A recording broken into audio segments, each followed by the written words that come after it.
রাষ্ট্রপতি নির্বাচনে বিএনপির মনোনীত প্রার্থী মির্জা ফখরুল ইসলাম আলমগীরের মনোনয়ন বৈধ ঘোষণা করেছে নির্বাচন কমিশন। সেই সাথে 11 দলীয় ঐক্যের প্রার্থী অলি আহমেদের প্রার্থিতাও বৈধ ঘোষণা করা হয়েছে। তবে বিএনপি সংসদে 2/3 সংখ্যাগরিষ্ঠতা পেয়ে এগিয়ে থাকায় আগামী বৃহস্পতিবারের রাষ্ট্রপতি নির্বাচন হতে যাচ্ছে কেবলই আনুষ্ঠানিকতা। রাষ্ট্রপতি নির্বাচনে মনোনয়ন যাচাই বাছাইয়ের দিন রোববার প্রথমেই বৈধ ঘোষণা করা হয় জামাতে ইসলামী নেতৃত্বাধীন 11 দলীয় ঐক্যের প্রার্থী অলি আহমেদের প্রার্থিতা। জোটের প্রতিনিধিরা জানান, সাবেক এই সেনা কর্মকর্তার প্রার্থিতা প্রত্যাহারের কোনো সম্ভাবনা নেই। তবে 70 অনুচ্ছেদ সংস্কার না হওয়ায় আক্ষেপ জানান তারা। তাহলে সংসদ সদস্যরা নিজেদের মতামত প্রকাশ করতে পারতেন। আমাদের আগামী রাষ্ট্রপতি নির্বাচনের জন্য ডক্টর অলি আহমেদ বীর বিক্রমের মনোনয়নপত্রটি সঠিক হিসাবে পাওয়া গেছে। আমরা চাই দীর্ঘদিন পর যে রাষ্ট্রপতি নির্বাচনের যে প্রায় 30-35 বছর পরে নির্বাচন হচ্ছে, গণতান্ত্রিক ধারাবাহিকতাটা বজায় থাক, এটা আমরা চাই। বেলা 12টায় প্রতিনিধি দলের উপস্থিতিতে যাচাই বাছাই হয় বিএনপির মনোনীত প্রার্থী মির্জা ফখরুল ইসলামের প্রার্থিতা।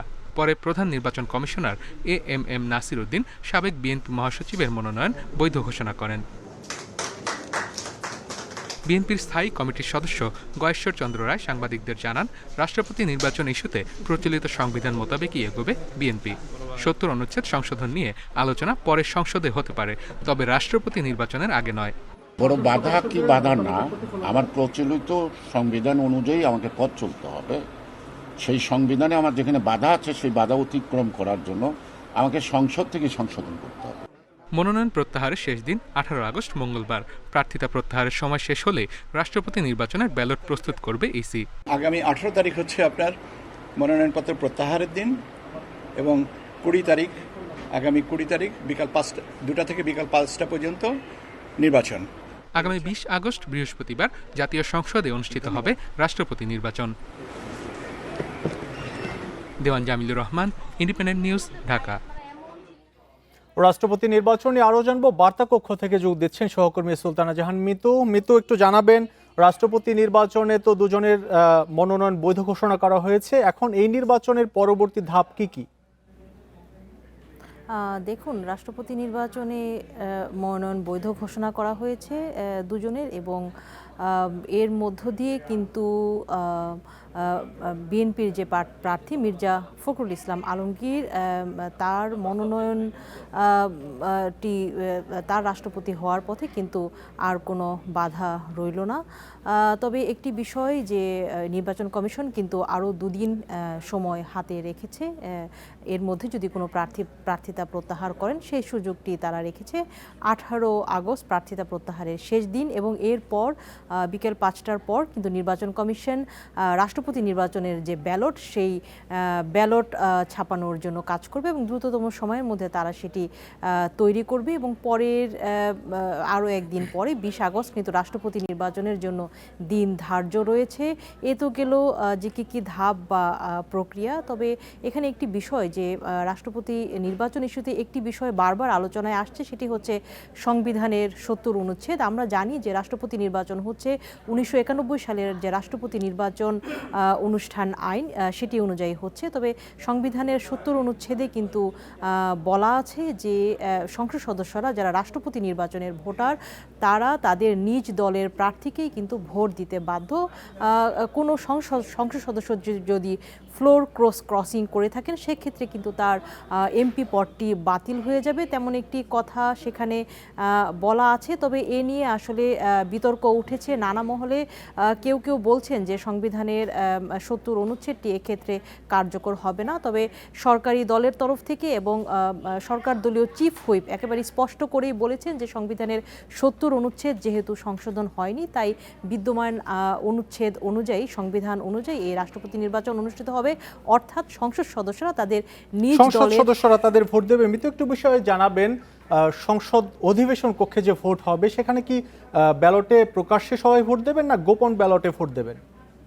দেখুন, এখানে প্রকাশ্যে ভোট দেওয়ারই নিয়ম রয়েছে, অর্থাৎ প্রত্যেকজন সংসদ সদস্যের অনুকূলে একটি করে ব্যালট পেপার ইস্যু করা হবে এবং সেখানে তারা তাদের নাম এবং স্বাক্ষর লিখবেন, অর্থাৎ তিনি কাকে ভোট দিয়েছেন সেটি একেবারে প্রকাশ্য। এবং শুধু তাই নয়, এখন যেহেতু সরাসরি সম্প্রচারের যুগ, তাই সংসদ সচিবালয় এবং নির্বাচন কমিশন দু জায়গা থেকে জানানো হয়েছে এখানে গণমাধ্যমের সরাসরি সম্প্রচারের ব্যবস্থা থাকবে এবং রাষ্ট্রপতি, প্রধানমন্ত্রী সকলের ভোটই কিন্তু সরাসরি সম্প্রচারে জাতি দেখতে পাবে। আবারও যদি ৭০ অনুচ্ছেদের কথায় ফিরে যাই, এখানে জামায়াত নেতৃত্বাধীন ১১ দলীয় জোট দাবি করে আসছিল যে চাইলেই কিন্তু সরকার ৭০ অনুচ্ছেদ সংশোধন করে রাষ্ট্রপতি নির্বাচন দিতে পারত, যেহেতু গণভোটের রায়ে সে সম্পর্কিত একটি বিষয় এসেছিল এবং বিষয়টি ভোটের মাধ্যমে প্রতিষ্ঠিত হয়েছিল। তবে সরকারের যেটি বক্তব্য যে চাইলেই সংবিধান হুট করে সংশোধন করা যায় না, এটি আসলে আলোচনা সাপেক্ষ বিষয় এবং সেভাবেই কিন্তু আসলে ধীরে সুস্থে সংশোধন করার জন্য সকলের মতামত নিয়ে সেই পদক্ষেপ সবার মতামত নিয়ে পরবর্তীতে যদি কোনো সিদ্ধান্ত হয় সেটি সরকার বাস্তবায়ন করবে। সুলতানা জাহান মিতু, আপনাকে অনেক ধন্যবাদ আমাদের সাথে যুক্ত হওয়ার জন্য। দায়িত্ব নেয়ার পর প্রথম ৬ মাসে দেশের স্বাস্থ্য খাতে বেশ কিছু গুরুত্বপূর্ণ উদ্যোগ নিয়েছে সরকার। খুলনা, বরিশাল, রংপুর, রাজশাহী ও কুমিল্লায় ২০০ শয্যার ৫টি বিশেষায়িত শিশু হাসপাতালের কাজ শুরু করা হয়েছে।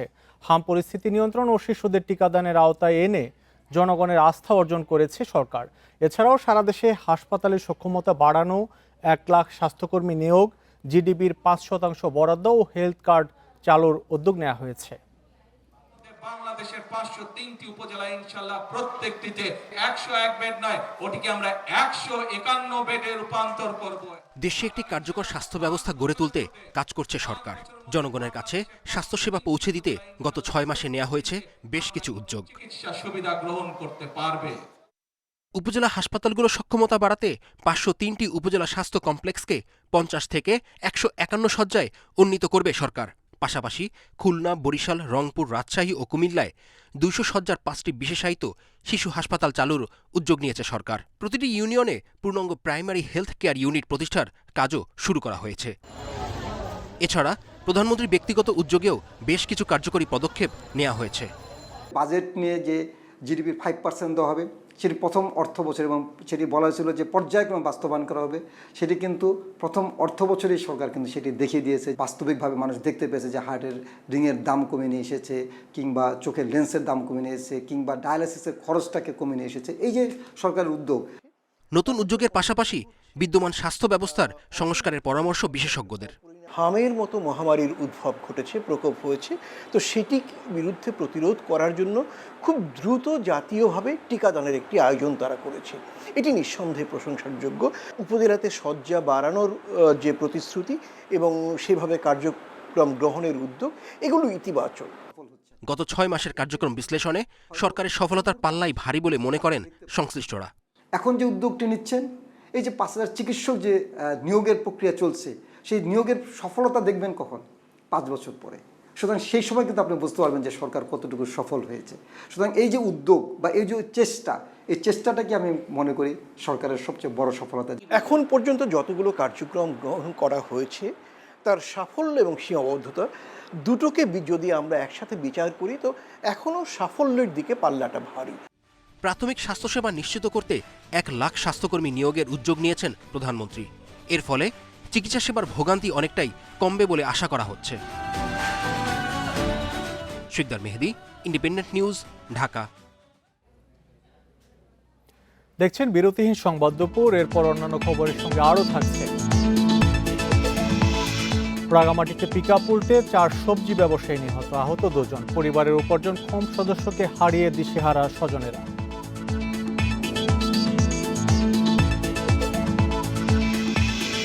নিষেধাজ্ঞা না মেনে টাঙ্গুয়ার হাওরের সংকটাপন্ন এলাকায় অবাধে চলছে শত শত ইঞ্জিন, নৌকা ও হাউস বোট। হুমকিতে জীববৈচিত্র্য।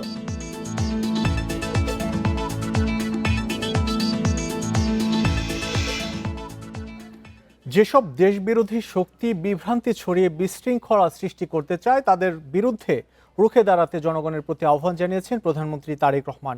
দুপুরে কিশোরগঞ্জে এক জনসভায় তিনি আহ্বান জানান। এ সময় তিনি বলেন, এখন সময় এসেছে দেশকে নতুন করে গড়ে তোলার। সাম্প্রতিক বিদ্যুৎ সমস্যা নিয়ে তিনি বলেন, সংসদের পরবর্তী অধিবেশনে বিদ্যুৎ ও জ্বালানি খাত নিয়ে সরকারের 10 বছরের পরিকল্পনা উপস্থাপন করা হবে। কিশোরগঞ্জে বিভিন্ন কর্মসূচিতে অংশ নিতে রোববার সকালে গুলশান থেকে রওনা হন প্রধানমন্ত্রী তারেক রহমান। শুরুতেই যান পাকুন্দিয়ার মির্জাপুর চেয়ারম্যান বাড়ি ঘাট এলাকায়।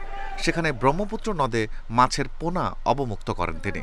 পরে স্থানীয়দের সঙ্গে শুভেচ্ছা বিনিময় শেষে দেশের সাম্প্রতিক পরিস্থিতি নিয়ে কথা বলেন প্রধানমন্ত্রী। এ সময় বিদ্যুৎ খাত নিয়ে পরিকল্পনার কথা জানান সরকার প্রধান। সংসদের আগামী অধিবেশনে বিদ্যুৎ সমস্যার সমাধানে সরকারের 10 বছরের পরিকল্পনা উপস্থাপন করা হবে বলে জানান তিনি। এই আগামী 27 তারিখে আবার জাতীয় সংসদের অধিবেশন শুরু হবে।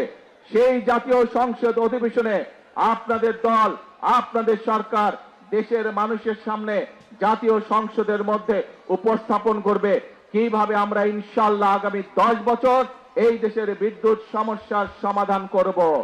সাধারণ মানুষকে ধৈর্য ধরার আহ্বান জানিয়ে তিনি বলেন, দেশের স্বার্থবিরোধী কর্মকাণ্ড ও বিভ্রান্তি ছড়িয়ে যারা বিশৃঙ্খলা সৃষ্টি করতে চায় তাদের রুখে দিতে হবে। সকলে প্রতিজ্ঞা করি যে দেশের স্বার্থের বিরুদ্ধে যারা কাজ করবে, যারা বিশৃঙ্খলা তৈরি করবে, যারা জনগণের স্বার্থে নেওয়া বিভিন্ন কর্মসূচি বাধাগ্রস্ত করবে, তাদেরকে জনগণের সকল শক্তি নিয়ে তাদেরকে প্রতিরোধ করবে। আছি নাকি আমরা দেশের শান্তি রক্ষায়? বিকেলে কিশোরগঞ্জ সদরের পুরাতন স্টেডিয়ামে ফ্যামিলি কার্ড বিতরণ কর্মসূচিতে অংশ নেবেন সরকার প্রধান। রিফাত শিশির, ইন্ডিপেন্ডেন্ট নিউজ। প্রধানমন্ত্রীর কিশোরগঞ্জ সফর নিয়ে আরও জানবো, যোগ দিচ্ছেন সহকর্মী শিকদার মেহেদী হাসান। মেহেদী, প্রধানমন্ত্রী হবার পর তারেক রহমানের প্রথম কিশোরগঞ্জে সফর, নেতাকর্মীদের মধ্যে উচ্ছ্বাস কেমন দেখছেন?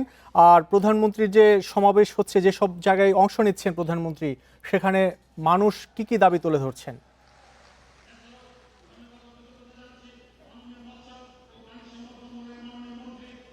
ঠিক আমরা এখন রয়েছি কিশোরগঞ্জের কটিয়াদি উপজেলাতে। এখানে আসলে আর্চলিতা জর্জ যে ইনস্টিটিউশন আছে সেই মাঠেই যে আয়োজন, সেই আয়োজনে যুক্ত হয়েছেন প্রধানমন্ত্রী তারেক রহমান এবং তিনি এখন স্টেজে রয়েছেন। তিনি হয়তো কিছুক্ষণের মধ্যেই এখানে যারা উপস্থিত আছেন তাদের উদ্দেশ্যে তিনি বক্তব্য দিবেন। আমরা জানি যে এর আগে কিন্তু আজকের যে মোট 6টি কর্মসূচি রয়েছে, সেই কর্মসূচির অংশ হিসাবে প্রথম এবং দ্বিতীয় কর্মসূচি তিনি শেষ করে তৃতীয়তম কর্মসূচি তিনি অংশগ্রহণ করেছেন এবং এই কর্মসূচির আগেও কিন্তু তিনি এখানকার কিশোরগঞ্জবাসীর জন্য তিনি বক্তব্য রেখেছেন। সেখানে কিন্তু তিনি বলেছেন যে দেশের আগের যে পরিস্থিতি ছিল সেই পরিস্থিতি থেকে আসলে নতুনভাবে দেশকে এগিয়ে নেওয়ার জন্য, আর্থসামাজিক উন্নয়নের দিকে আসলে ফোকাস করার জন্য এবং দেশের যে মৎস্য সম্পদ আছে এই সম্পদকে আরো সমৃদ্ধ করার জন্য, স্বাবলম্বী করার জন্য যে সকল প্রক্রিয়া দরকার, যে সকল উদ্যোগ গ্রহণ করা দরকার, সেগুলোর জন্য সর্বোচ্চ উদ্যোগ গ্রহণ করবে তারেক রহমানের সরকার। এর পাশাপাশি আমরা আরো দেখতে পেয়েছি যে ব্রহ্মপুত্র নদীতে কিন্তু মৎস্য যে অবমুক্তকরণ আছে সেই প্রক্রিয়াটি সম্পন্ন হয়েছে এবং এখানে একটি হ্যাচারি রয়েছে, সেটিও তিনি পরিদর্শন করেছেন। এরপর আসলে এখন পর্যন্ত এখানে যতগুলো কর্মসূচি আছে সেই কর্মসূচির অংশ হিসাবে আমরা খুব স্বাভাবিকভাবেই দেখতে পাচ্ছি যে মৎস্যর উন্নয়নের যে জায়গাটা, সেই জায়গাটা সব থেকে বেশি গুরুত্ব দেওয়া হয়েছে এবং এই নিয়ে আসলে প্রধানমন্ত্রীর যে পরিকল্পনা রয়েছে সেই পরিকল্পনার কথা হয়তো বা তিনি আবার এখানে বলবেন এবং এখানে মৎস্য পক্ষ 2026 যেটি আসলে উদ্বোধন করবেন, যেটি 16 আগস্ট থেকে 30 আগস্ট পর্যন্ত এই কার্যক্রম চলবে, সেই উদ্বোধনের পরই তিনি তার বক্তব্য হয়তো এখানে কিশোরগঞ্জবাসীর জন্য তিনি কি বক্তব্য দেন তার জন্য আসলে অধীর আগ্রহে এখানে নেতাকর্মীরা এবং কিশোরগঞ্জবাসীর কিন্তু অপেক্ষা করছেন। পাশাপাশি এর পরও কিন্তু তার আরো দুটি কর্মসূচি রয়েছে। সেই কর্মসূচিতে আসলে জেলা শহরে, কিশোরগঞ্জ জেলা শহরে তিনি শোলাকিয়া যে ঐতিহাসিক ঈদগাহ ময়দান আছে সেই ময়দানে ছাত্রদল আয়োজিত বৃক্ষরোপণ কর্মসূচিতে অংশ নেবেন এবং তারপরে যে জেলা স্টেডিয়াম আছে সেখানে তিনি কিশোরগঞ্জবাসীর জন্য আরো একটি অনুষ্ঠানে যোগদান করবেন এবং সেখানেও তিনি তার বক্তব্য রাখবেন।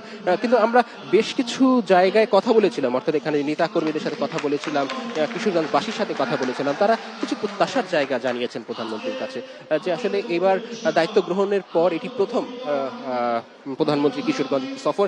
এই সফরে তারা কিশোরগঞ্জের বিভাগের যোগাযোগ ব্যবস্থা এবং তার যে জীবন জীবিকার মান উন্নয়ন এবং যে মাছ উৎপাদনের যে ব্যাপকতার জায়গা, সেই জায়গার জন্য আরো সফলভাবে যাতে করা যায় এবং প্রযুক্তি যাতে বৃদ্ধি করা যায়, সেই বিষয়ে আসলে তারা তার প্রধানমন্ত্রীর কাছে তারা কিন্তু আমাদের গণমাধ্যমের মাধ্যমে তারা প্রত্যাশা জানিয়েছেন, তারা আহ্বান জানিয়েছেন যে এই বিষয়ে আরো বড় উদ্যোগ হয়তো প্রধানমন্ত্রী গ্রহণ করবেন। এবং এছাড়া যদি আরেকটু বলি যে এখন পর্যন্ত এই বিষয়ে প্রধানমন্ত্রী তারেক রহমান এখন পর্যন্ত তিনি তার বক্তব্য দেননি, হয়তো বা কিছু সময়ের মধ্যেই তিনি তার বক্তব্য দিবেন। সেই বক্তব্যে হয়তো বা কিশোরগঞ্জবাসীর জন্য যে বক্তব্যে তিনি কিশোরগঞ্জবাসী সহ দলের নেতাকর্মীদের দিক নির্দেশনা দেবেন। শিকদার মেহেদী, আপনাকে অনেক ধন্যবাদ আমাদের সাথে যুক্ত হওয়ার জন্য। বিদ্যুৎ ও গ্যাসের সংকট 6 মাস বা 1 বছরেও সমাধান সম্ভব নয়। জ্বালানি সংকট কাটাতে কমপক্ষে 2 বছর সময় লাগবে বলে মন্তব্য করেছেন অর্থমন্ত্রী আমির খসরু মাহমুদ চৌধুরী। বিদ্যুৎ গ্যাস ছাড়া অর্থনীতি এগিয়ে নেওয়া সম্ভব নয়, তাই সংকট নিরসনে কাজ করছে সরকার। রাজধানীর একটি হোটেলে এমচিএম আয়োজিত সেমিনারে অর্থমন্ত্রী বলেন, অর্থনীতি বর্তমানে স্থিতিশীলতার প্রক্রিয়ায় রয়েছে। উত্তরাধিকার সূত্রে পাওয়া আর্থিক সংকট থেকে ঘুরে দাঁড়ানোর চেষ্টায় সরকার। ভবিষ্যতে জ্বালানি চাহিদা মেটাতে নবায়নযোগ্য জ্বালানি, গ্যাস ও কয়লার সমন্বয়ে বিদ্যুৎ উৎপাদনের পরিকল্পনা করা হচ্ছে। অর্থমন্ত্রী আরও জানান, কর ব্যবস্থাপনায় লাল ফিতার দৌরাত্ম্য, দুর্নীতি ও হয়রানি কমিয়ে ব্যবসার পরিবেশ উন্নত করতে কাজ করছে সরকার। দেশের পুঁজিবাজার আগের চেয়ে ভালো অবস্থানে রয়েছে, তাই জেপি মর্গানের মতো বিদেশি প্রতিষ্ঠানও পুঁজিবাজারে বিনিয়োগে আগ্রহী বলে জানান অর্থমন্ত্রী।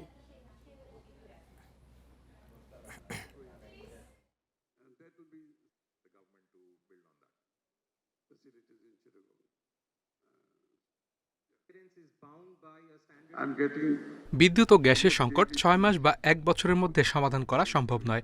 পুরোপুরি সংকট কাটাতে অন্তত 2 বছর সময় লাগবে। জ্বালানি সংকট সমাধান ও দেশের অর্থনীতি এগিয়ে নিতে সরকার কাজ করে যাচ্ছে। বিদ্যুৎ গ্যাস সংকট নিয়ে আলোচনা করব। রাজধানীর মহাখালী থেকে আমাদের সাথে যুক্ত আছেন সেন্টার ফর পলিসি ডায়ালগ সিপিডির গবেষণা পরিচালক খন্দকার গোলাম মোয়াজ্জেম। জনাব গোলাম মোয়াজ্জেম, আপনাকে স্বাগত আমাদের এই আয়োজনে। শুরুতে যে বিষয় জানতে চাচ্ছি, অর্থমন্ত্রী বলছেন আরো 2 বছর লাগবে গ্যাস বিদ্যুতের সংকট পুরোপুরি কাটতে, তো তারই বক্তব্য আপনি কিভাবে দেখছেন? আমার মনে হয় যৌক্তিকভাবেই বলেছে যে বিদ্যুৎ বা গ্যাস খাতের সহজ সমাধান বা দ্রুত কোনো সমাধান নেই। এটিতে আসলে এটা একটা সময়ের প্রক্রিয়া এবং যদি এই সরকার সেটার জন্য পূর্ণভাবে দায়ী না, আগের সরকারগুলোর সমস্যা, কিন্তু এই সরকারকে সমাধান দিতে হবে এবং জনগণ আসলে অনেকদিন অপেক্ষা করবে না সমাধানের জন্য। সুতরাং তড়িৎ যেগুলো রয়েছে তার ভিতরে আমরা যেটা দেখি সেটা হলো যে এফএসআরইউ গুলো নষ্ট হয়েছিল সেগুলো যেন দ্রুত তার পূর্ণ ক্যাপাসিটিতে যাতে তারা গ্যাস সরবরাহ করতে পারে সেটি দেখা। যে এলএনজি গুলো পাইপলাইনে রয়েছে সেই পাইপলাইন গুলো সময় মতো দেশে আসে, এগুলো যেন আবার বঙ্গোপসাগরে কোনো কারণে এগুলো বসিয়ে রেখে আবার যেন চার্জ না দিতে হয় সে জায়গায় নিশ্চিত রাখা। সরকারের একজন উচ্চপদস্থ কর্মকর্তা এফএসআরই গুলোর সাথে ঘনিষ্ঠভাবে যোগাযোগ রাখা যাতে এরা নিয়মিত পূর্ণতম যাতে তারা গ্যাস সরবরাহ করে সেটি দেখা। এর পাশাপাশি আমরা দেখতে পাচ্ছি যে অন্যান্য যে সমস্ত উদ্যোগগুলো, এর ভিতরে অভ্যন্তরীণ গ্যাস সেক্টর উন্নয়নের জন্য সরকারের নিজের অনেকগুলো উদ্যোগ রয়েছে, সেগুলো বিভিন্ন লাল ফিতার দৌরাত্মের মধ্যে পিছিয়ে যাচ্ছে। যে 9টি গ্যাস কূপ খননের কথা, সেখানে বিভিন্ন রকমের দৌরাত্ম্য দেখা যাচ্ছে, যেগুলোর কারণে এগুলো সিদ্ধান্ত নেওয়া যাচ্ছে না, এগুলো বাস্তবায়নে যাওয়া যাচ্ছে না। উপরন্তু ভোলাতে যে গ্যাস পাওয়া গিয়েছে সেটার জন্য দ্রুত পাইপলাইন নিয়ে এসে এটাকে মূল গ্রিডের সাথে সংযুক্ত করা, এটাও দ্রুততম সময় দরকার। এছাড়া পূর্ণ যে সমস্ত গ্যাস ক্ষেত্রগুলো থেকে গ্যাস পাওয়া গিয়েছে সেগুলোকে মূল গ্রিডের সাথে সংযুক্ত করার কাজটিও দ্রুত করা যায়। এই কাজগুলো যাতে কোনো ধরনের অজুহাতে না পিছানো হয়। মন্ত্রণালয় এবং বিভাগের ভিতরে বিভিন্ন রকমের পক্ষ রয়েছে যারা গ্যাস যাতে দেশের ব্যবহার না হয় স্লো করে দেওয়া যায় এবং তার বিপরীতে এলএনজি যাতে আমদানি বাড়ানো যায়, এই প্রক্রিয়ার জন্য বিভিন্ন ভিতরে এবং বাইরে অনেকে যুক্ত।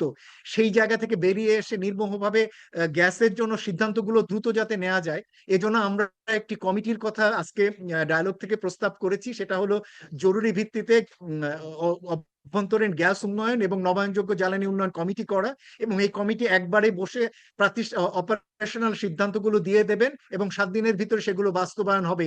সেই রকম একটি কমিটির মাধ্যমে এগুলো ফাংশনাল করা, যেটার ভিতরে কেন্দ্রীয় bank, NBR, petro Bangla, BREB, DPDC, অর্থ মন্ত্রণালয়, অর্থ সচিব, বিদ্যুৎ মন্ত্রণালয়, জ্বালানি মন্ত্রণালয় বা সচিবরা যুক্ত থাকবেন এই কাজটি করা। এবং এর পাশাপাশি নবায়নযোগ্য জ্বালানির জন্য যে উদ্যোগগুলো বিভিন্নভাবে ছড়িয়ে ছিটিয়ে আছে, নেট মিটারিং কে পিছিয়ে দেওয়ার জন্য উদ্যোগ আছে।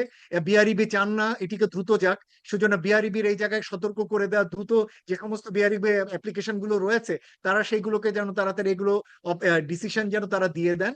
উপরন্তু কৃষি খাতে যে নেট মিটারিং এর সিদ্ধান্ত, সোলার বেস ইরিগেশনের, সেটার জন্য যাতে দ্রুত সিদ্ধান্ত নেওয়া যায় সেটির জন্য উদ্যোগ নেওয়া। এবং একই সাথে আমরা মনে করি যে ডিজেলের আমদানি কমিয়ে আনার জন্য যদি পরিবহন খাতের জন্য সরকার যে ট্যারিফের সিদ্ধান্তগুলো দিয়েছেন সেগুলো পূর্ণ বাস্তবায়ন করা। নবায়নযোগ্য জ্বালানির ব্যাপারে প্রধানমন্ত্রী বা বাজেটে যে সমস্ত সিদ্ধান্ত, ট্যারিফ কমানোর সিদ্ধান্ত দেওয়া হয়েছে, এনবিআর থেকে যে এসআরও এসছে তাতে দেখা যাচ্ছে যে সেই ট্যারিফ 0% আসেনি, সেটা আবার এখন সবকিছু যুক্ত করে 17% হচ্ছে, যেটা সরকারের নীতি সাংঘর্ষিক।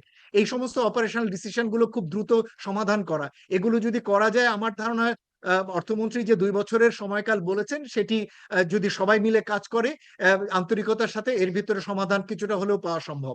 সম্মিলিত প্রয়াসে জ্বালানি সংকট সমাধান সম্ভব। খন্দকার গোলাম মোয়াজ্জেম, আপনাকে অনেক ধন্যবাদ আমাদের সাথে যুক্ত হওয়ার জন্য। সপ্তাহের প্রথম কর্মদিবসে রাজধানী সহ বিভিন্ন এলাকায় আরও তীব্র হয়েছে গ্যাস সংকট। সকাল থেকে প্রায় সব সিএনজি স্টেশনে দেখা গেছে যানবাহনের দীর্ঘ লাইন, কোথাও কোথাও ঘন্টার পর ঘন্টা অপেক্ষা করেও মিলছে না গ্যাস। ফলে একদিকে যেমন চরম ভোগান্তিতে পড়েছেন যাত্রী ও চালকেরা, অন্যদিকে ব্যাহত হচ্ছে স্বাভাবিক জীবনযাত্রাও।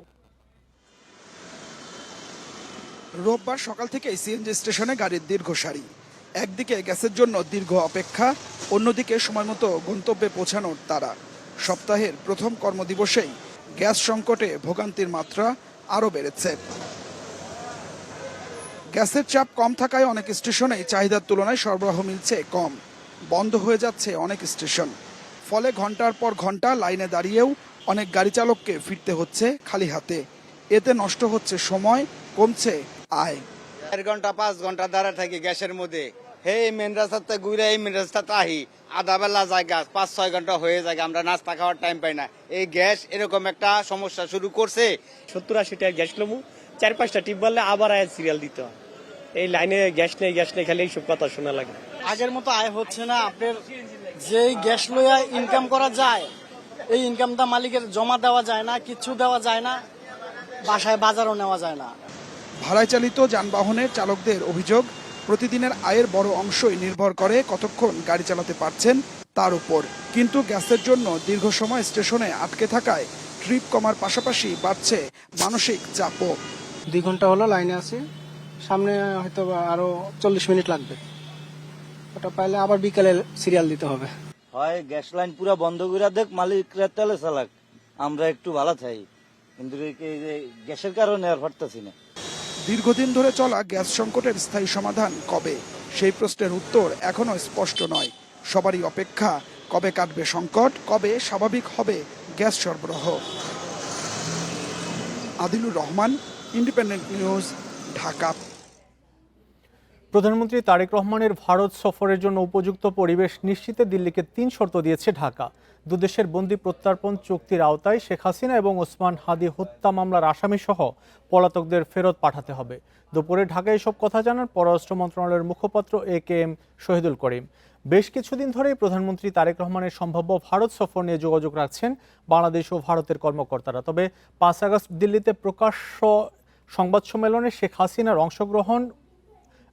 অংশগ্রহণে প্রতিক্রিয়াকে ব্যাহত করেছে বলে জানা গেছে। ঢাকার পক্ষ থেকে তারেক রহমানের সফরের জন্য একটি অনুকূল পরিবেশ তৈরিতে গুরুত্ব দেওয়া হয়েছে। সেজন্য ভারতীয় কর্তৃপক্ষকে শেখ হাসিনা সহ পলাতকদের দ্রুত দেশে ফেরত পাঠানোর অনুরোধ জানানো হয়েছে। একই সঙ্গে দ্বিপাক্ষিক প্রত্যার্পণ চুক্তি অনুযায়ী শহীদ শরীফ ওসমান হাদির অভিযুক্ত হত্যাকারীদেরও বাংলাদেশের কাছে হস্তান্তরের আহ্বান জানানো হয়েছে। এ বিষয়ে দিল্লির জবাবের অপেক্ষায় ঢাকা।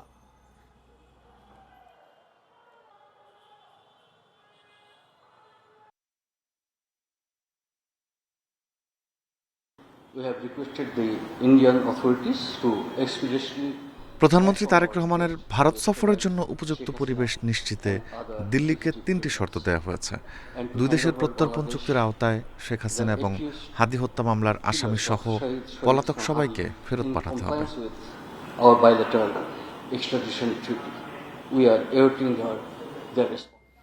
আগে জানিয়েছিলাম গ্যাস সংকট চরমে নিয়ে বিস্তারিত জানবো। রাজধানীর মিরপুর এলাকা থেকে যুক্ত আছেন সহকর্মী আদিলুর রহমান।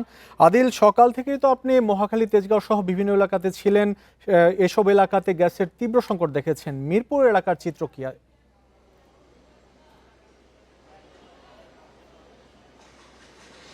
দেখুন, কোনো এলাকাতেই আসলে হচ্ছে ভিন্ন চিত্র আমরা আসলে লক্ষ্য করতে পারছি না। সব এলাকার চিত্রটাই এক। আপনি তেজগাঁ বলেন, কল্যাণপুর বলেন, আবার মিরপুর বলেন, সব এলাকাতেই গ্যাসের তীব্র সংকট এবং সেটি যত দিন গড়াচ্ছে তত আসলে তীব্র থেকে তীব্রতর হচ্ছে বলেই কিন্তু আসলে আমরা দেখতে পাচ্ছি। আমরা এই মুহূর্তে আছি মিরপুর 11 নম্বরের একটি সিএনজি স্টেশনে। এখানে পাশাপাশি দুটি সিএনজি স্টেশন, এই দুটি সিএনজি স্টেশনেই গ্যাসের যে লাইনটি আছে সেই লাইনটি বেশ দীর্ঘ একটা লাইন আমরা এখানে লক্ষ্য করতে পারছি। আর গ্যাসের প্রেশারের কথা যদি বলেন তাহলে গ্যাসের প্রেশার একেবারে নেই বললেই চলে। অর্থাৎ স্বাভাবিক সময়ে যে প্রেশারটি থাকার কথা সেই স্বাভাবিক সময়ের সেই প্রেশারটি এখন কিন্তু আসলে নেই। স্বাভাবিক সময়ে আপনি জানেন যে সিএনজিতে 200 প্রেশারে সাধারণত গ্যাস ঢুকে থাকে। এখন সেটি কোনো স্টেশনে 70, কোনো স্টেশনে 80, কোনো স্টেশনে 90। অর্থাৎ এই যে প্রেশার এটি অর্ধেকেরও কম নেমে এসেছে। এর ফলে যেটি হয়েছে যে সিলিন্ডার ভর্তি করে যে গ্যাস নেওয়ার যে বিষয়টি সেটি তারা নিতে পারছেন না।